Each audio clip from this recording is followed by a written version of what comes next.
Olá, seja muito bem-vindo, uma ótima tarde, são 18 horas e 3 minutos, hoje é dia 1º de fevereiro, dia de eleição para a presidência do Senado, está no ar mais um Sem Edição.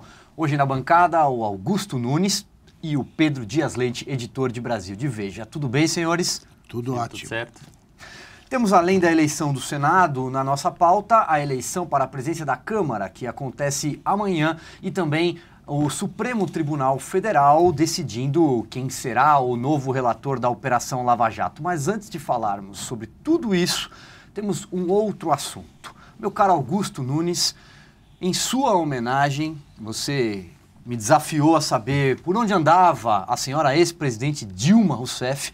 Nós temos um discurso dela na Universidade de Salento, na Itália, no dia 27 de janeiro, portanto, há muito pouco tempo, e eu gostaria de exibir um trecho desse discurso em sua homenagem. Fico Vamos lá. muito comovido, porque eu estava com saudade. Eu acho que nós temos de olhar na Europa, na América Latina, nos Estados Unidos, somos todos irmãos nessa. E nunca... Ah, esqueci que eu estava falando. Esqueci. Mas eu tento. Então, ela não fala coisa com coisa e esquece o que ela está falando. Augusto, a gente não esquece a ex-presidente Dilma Não, eu Rousseff. tenho uma saudade enorme, não da presidente, mas da oradora. Isso aí provoca síndrome de abstinência. De vez em quando eu preciso ouvir os antigos. É verdade. Muito bem, então vamos para a eleição do Senado. Nós temos imagens ao vivo lá do plenário do Senado Federal. Você acompanha aí na sua tela. Neste momento, discursa o senador José Medeiros, do PSD de Mato Grosso. Ele é um dos dois candidatos à cadeira, um dos dois candidatos à sucessão de Renan Calheiros. Muito bem, o outro candidato é Eunício Oliveira, do PMDB do Ceará. Eu queria passar a palavra para vocês. Vamos começar pelo Pedro. Então, Pedro, o que esperar desta eleição? Se é que tem eleição, né? Salvo alguma hecatombe, o Eunício está eleito presidente do Senado, do mesmo jeito que amanhã o Rodrigo Maia está eleito para comandar a Câmara. O que essas duas eleições mostram é a total desconexão ainda do Congresso com as ruas e com a Lava Jato, porque se você pensar que o Eunício já aparece na delação do Odebrecht como tendo recebido 2 milhões de reais para vender ali, ajudar na tramitação de uma MP, e tem um codinome Índio, acho que é por causa do corte de cabelo ali dele, de meio...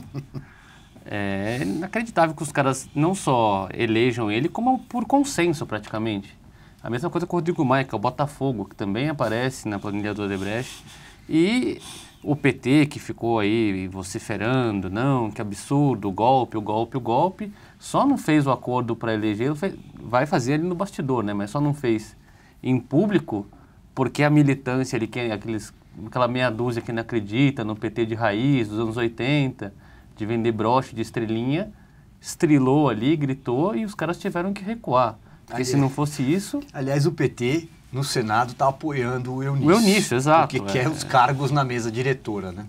Augusto, e para você, quais são as suas impressões sobre a eleição em Jurassic Park? Eu acho que é mais uma demonstração de que não há perigo de melhorar. Como disse o Pedro, você tem como candidatos à presidência do Senado e à presidência da Câmara duas figuras que já têm a alcunha ou o codinome, né, que foi dado no caso pela Odebrecht, né, o Índio e o Botafogo. Eles estão condenados a figurar entre os réus da Lava Jato.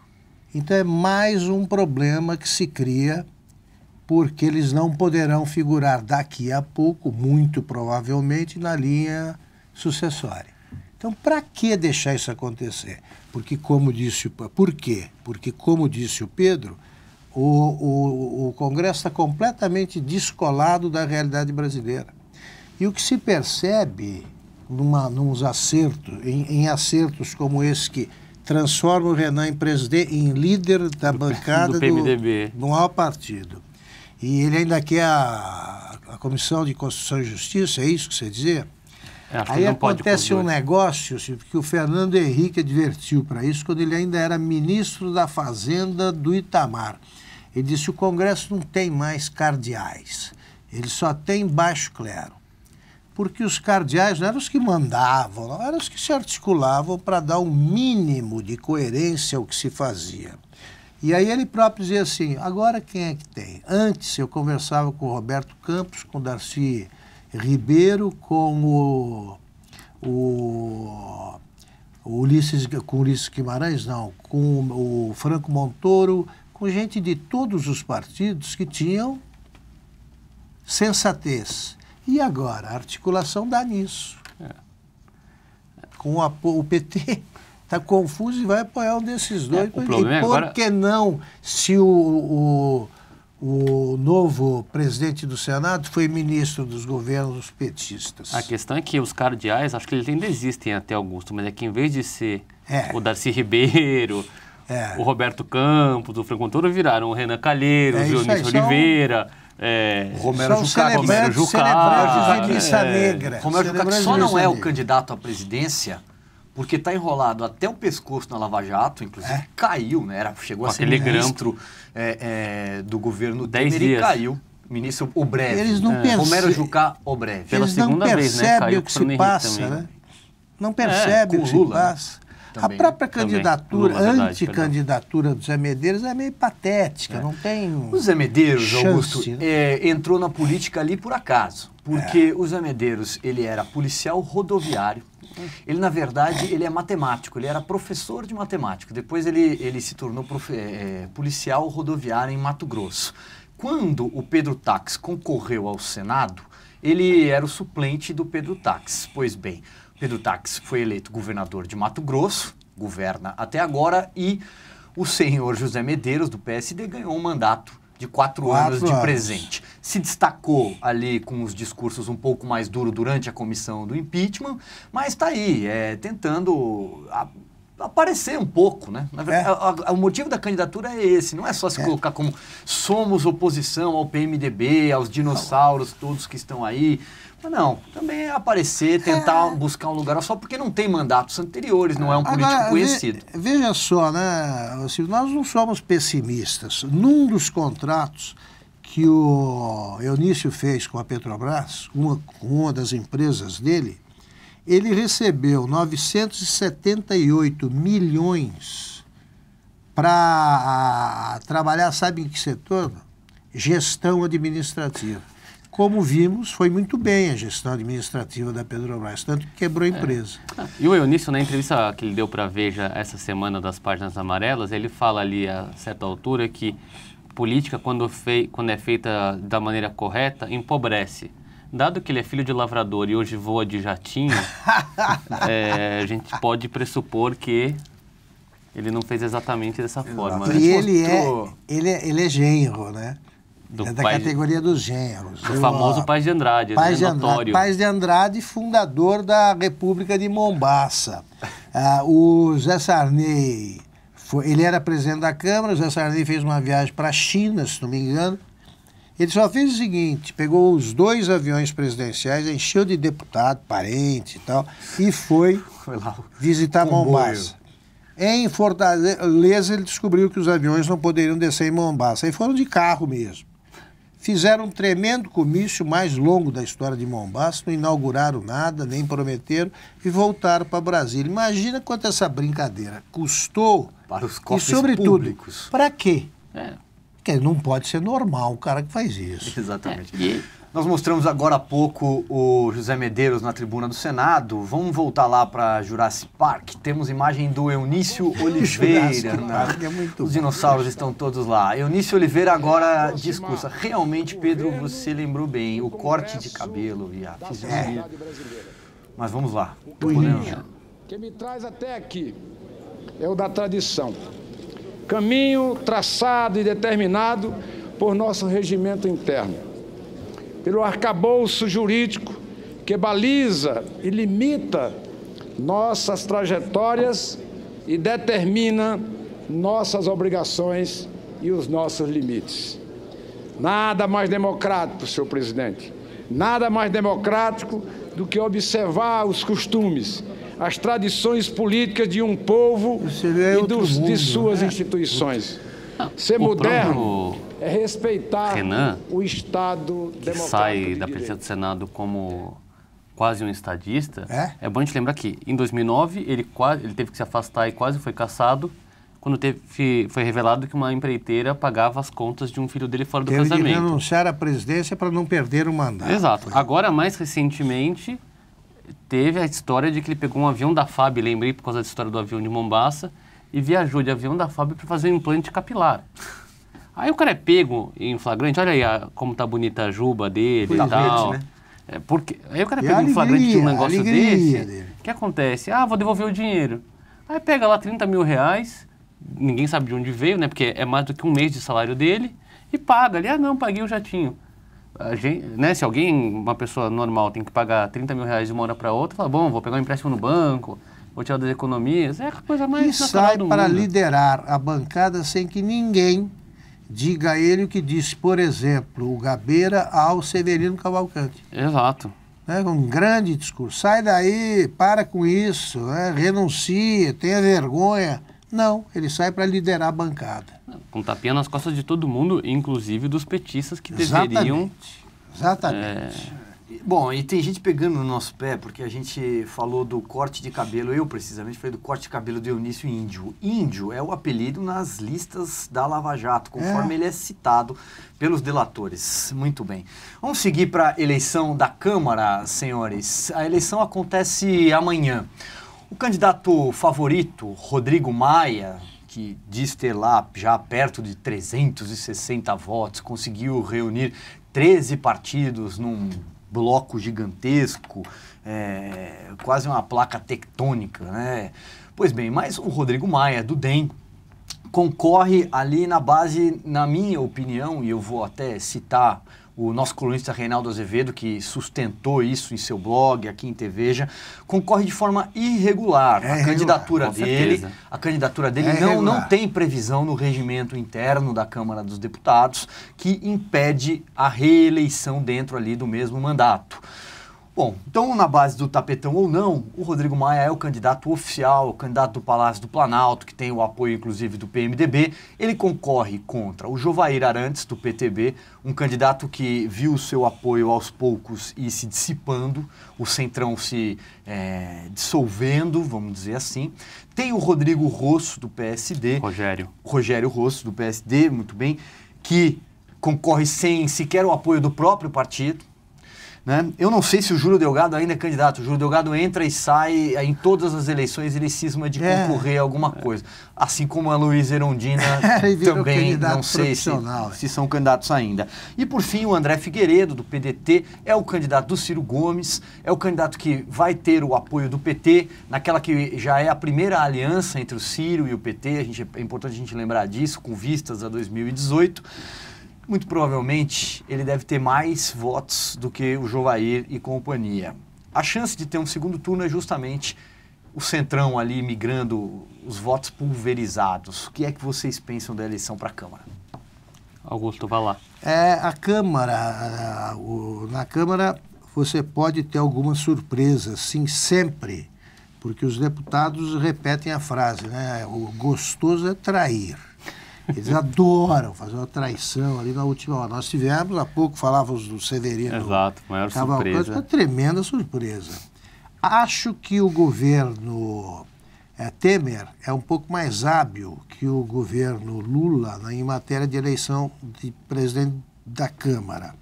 Mas acho que pode ocorrer surpresa, sim. Porque o Rodrigo Maia, ele não é um candidato natural, é uma coisa mesmo, é bola dividida. E acho sim, concordo com o Reinaldo, é irregular a candidatura dele. É irregular. Eu acho que temos uma unanimidade aqui, porque eu também considero irregular. Acho que é uma questão de considerar, né? Tá lá, é proibido a reeleição no mesmo mandato. Aí ele usou essa brecha ali de que o mandato dele foi um mandato tampão. Logo, como ele não foi eleito para os 2 anos ali, ele pode concorrer à eleição. Mas, agora, mais uma vez, o Supremo é engraçado. essa questão de que tem horas que o Supremo age demais e interfere onde não deveria, e tem horas que se omite, porque tem uma ação no Supremo questionando isso, e até a gente entrar aqui, pelo menos, não tinha sido julgado, não tinha sido analisado, não tinha sido nada.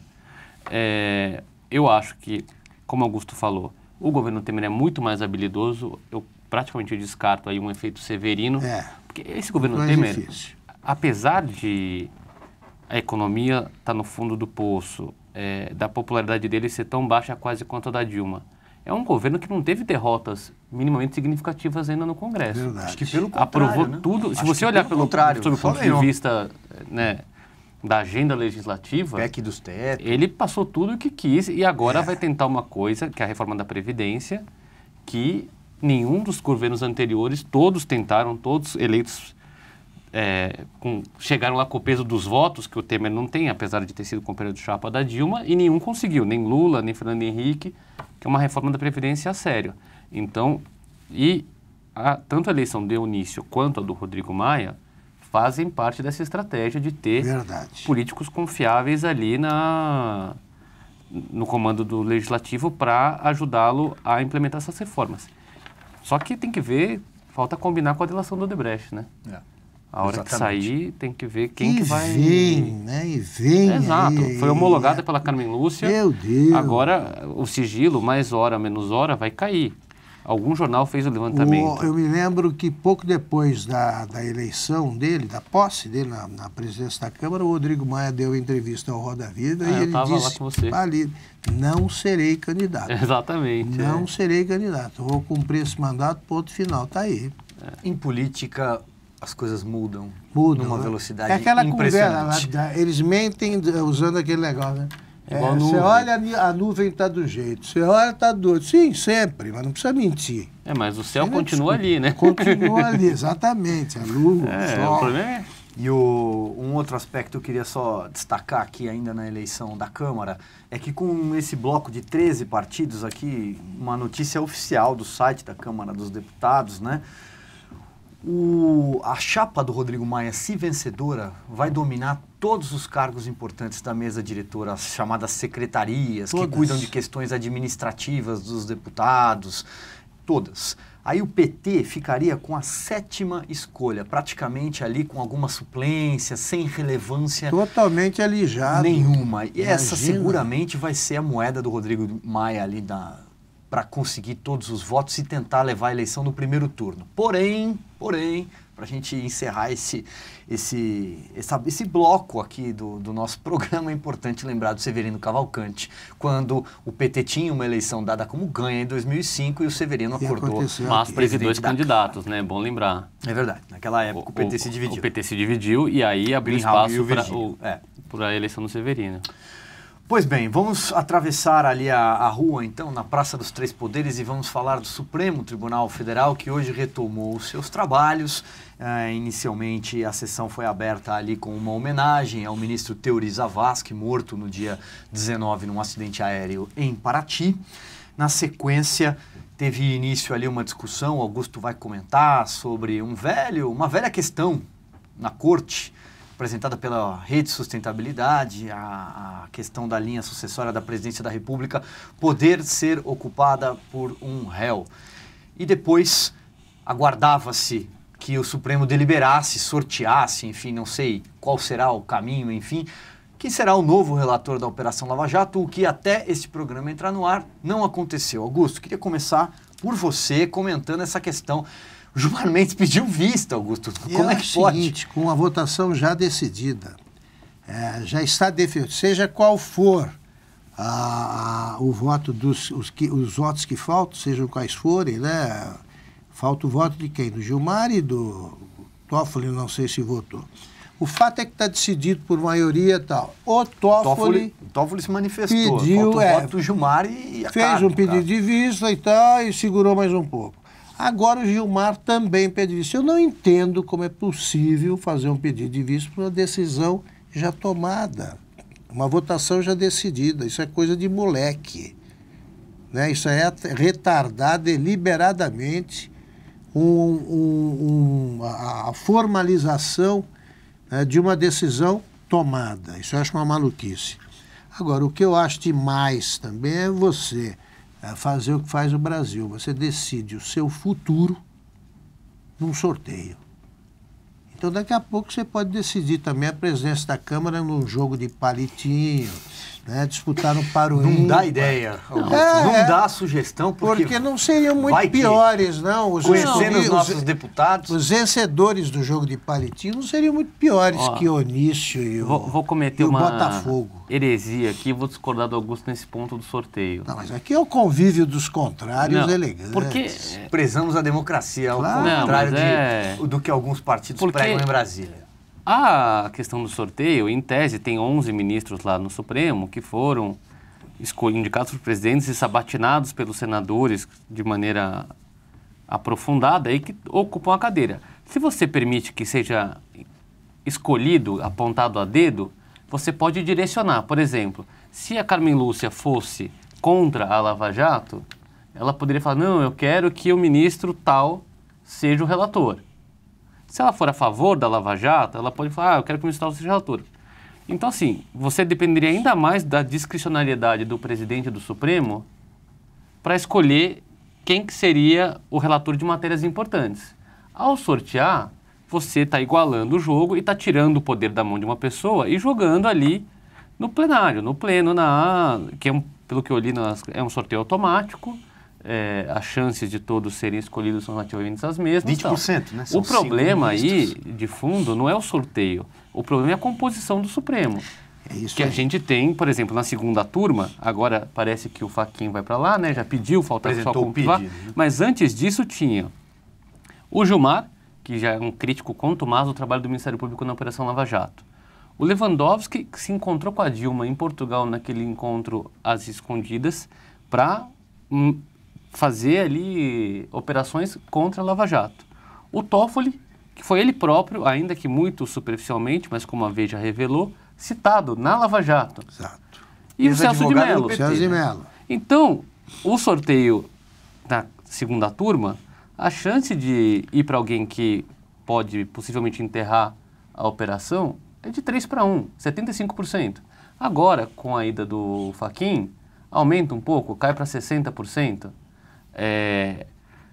Se tivesse ali 5 ministros impolutos e acima de qualquer suspeita, o sorteio seria uma boa coisa. A gente só está defendendo a indicação porque a gente sabe como é que é cada um ali e escolheria... O Pedro tem razão, é a composição mesmo do Supremo. Agora, veja só, a composição e a impossibilidade de qualquer um deles se declarar impedido. sob suspeição. Exato, o cara se fosse um lugar Já sério... que eu opinei assim, eu não quero fazer isso aí. Não, É. eles vão tentar, dependendo da escolha do novo relator, né, dependendo do resultado do sorteio, alguém pode tentar atrasar, atrapalhar, Lava Jato. Só que ai do ministro tentar deter as investigações, porque ele vai ser varrido. Mas eu lanço aqui uma A provocação para Lava você, Jato Augusto. é Concordo. conduzida hoje pelo povo. Ela vai até o fim. Não tem Agora eu menor lanço chance. uma provocação para você. Você acredita que aqui são 20% de chance para cada um dos 5 ministros. Vamos lá, né? É um sorteio. Caiu nas mãos do Lewandowski, que como o Pedro citou agora há pouco, se encontrou com a Dilma e etc. E fatiou depois do impeachment, né? Bom Exatamente. lembrar E também. agora está com um bigode para disfarçar. Você acha que o Lewandowski, agora com o seu novo visual, o seu novo bigodão, vai dizer assim, não, sou impedido, me julgo impedido? Não vai, claro que não. Não vai, ele Mas aceita. o que eu concordo com o Augusto ele não vai ter condições... O Lewandowski também é aquele ministro que em 2009 foi ouvido num restaurante dizendo que o Supremo tinha votado com a faca no pescoço para abrir o mensalão. Se aquela época a faca estava no pescoço, hoje em dia a faca está em lugares ainda mais perigosos. Ele não fará o que fez no mensalão. Não fará. Eu concordo com o Augusto. Hoje em dia, a Carmen Lúcia já deu um grande passo ao homologar as delações do Odebrecht antes de definir o novo relator, ou seja, ela botou quase um calço na Operação Lava Jato, dizendo aqui, daqui não pode retroceder, porque as delações já foram homologadas, já vão ter que ser abertas as investigações sobre isso, já deu um passo enorme para que a Lava Jato avance, e qualquer ministro, obviamente é isso, pode retardar, pode colocar obstáculos, pode dificultar, mas parar a Lava Jato é uma coisa acordo. muito difícil. Ainda que seja a Ilha da Fantasia de Brasília, o Jurassic Park Não do chegarão a Congresso, tanto. acho que não tem como, porque é isso. Em relação à substituição do Theory, a vaga dele, vocês têm aí algum nome na bolsa de apostas? Olha, eu sinceramente, essa coisa faz uns 20 anos que eu cubro política. Normalmente, o primeiro Errou que assim, todas. Exatamente. Os jornais, e é da natureza, não estou criticando a nossa profissão, eles publicam ali os 30 nomes que eles ouviram falar. Ah, e aí é isso, tem o cara que vaza um nome para o cara ser bombardeado e aí ele não ter mais condições de assumir. Tem outros que fazem um balão de ensaio para ver se é bem recebido. Então, fica essa bolsa de apostas ali, você nunca sabe de verdade qual que vai ser o... Várias vezes tem, esses 5 são os favoritos. Aí é escolhido um sexto, que assim, alguém publicou no pé de uma coluna que era ele. Nossa, não é assim. Exatamente isso. Eu também errei todas as previsões, parei de fazer há muito tempo. E concordo, o nome já está escolhido e não será nenhum dos componentes dessas listas que tem aparecido. O Temer já escolheu. A verdade é que esse nome chega ao Supremo pressionado. Primeiro porque vai ter que passar pelo Senado. Né? Então, o ministro que em algum momento terá de votar, deliberar sobre a Lava Jato, será sabatinado De por Renan verdade, Calheiros, como foi o Fachin. Romero Jucá, Como Exato. foi o Fachin. entre outros tantos senadores de diversos partidos e suas colorações citados na Lava Jato. Qual a sua Começa opinião por sobre a aí. Lava Jato? Sou a favor, está vetado. Vamos ver como vai se comportar o Senado também. E, num segundo momento, quando sentar na cadeira, qualquer voto que... mas ele votou a favor porque foi colocado pelo Temer. Mas ele votou contra porque foi colocado pelo Temer. Então, não é uma situação tão fácil a desse novo ministro. E o Temer, e aí, na minha opinião, corretamente, vai deixar para indicar esse ministro depois que o novo relator já estiver escolhido. Corretamente. E vai ser um nome que não consta das listas, repito. Pois bem, dá tempo da gente dar uma espiadinha ainda no Senado? Vamos lá. São 18 horas e 30 minutos. Eunice Oliveira ainda discursa na tribuna. A gente deve ter o resultado aí dentro de uma hora e alguma coisa. A votação é secreta. É ser firme, ser duro e ser líder quando um poder parece se levantar contra um outro poder. O equilíbrio harmônico. Pois bem, Augusto, Pedro Dias Leite, quero agradecer aí pelos comentários. Muito obrigado por participar aqui do nosso Sem Edição. Ainda não temos o resultado da presidência do Senado. Nós três aqui concordamos que não devemos acordar com surpresas. Acordar não, dormir com surpresas, porque esse programa é ao vivo amanhã, e o resultado sairá logo mais. Estaremos de volta amanhã. Aí sim com uma eleição um pouco mais agitada, um pouco mais emocionante. E teremos o resultado para comentar também. Formalizado. E talvez como relação da Lava Jato também, né? Pois é, temos muitos assuntos, então os senhores já estão convidados de antemão para sentar nessa bancada aqui amanhã. Estaremos juntos. Muito bem, muito obrigado. E muito obrigado para você que nos acompanhou até agora. Obrigado pela sua audiência e até o próximo programa.